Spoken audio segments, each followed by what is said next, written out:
Hello, in front of me I've got EMPORIA Smart 5 and Samsung Smart TV. In this video I'll show you how to cast screen from smartphone to TV using YouTube app. In the beginning, make sure that both devices are connected to same Wi-Fi and then enter YouTube app. Now, press the screencast button located on the top of the screen. Select your TV.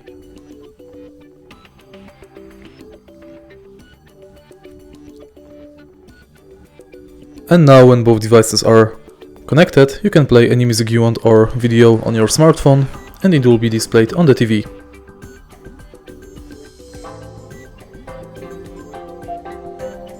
If you want to stop the connection, again press this button and select disconnect. And that's it. If you find this video helpful, please leave a like, comment and subscribe.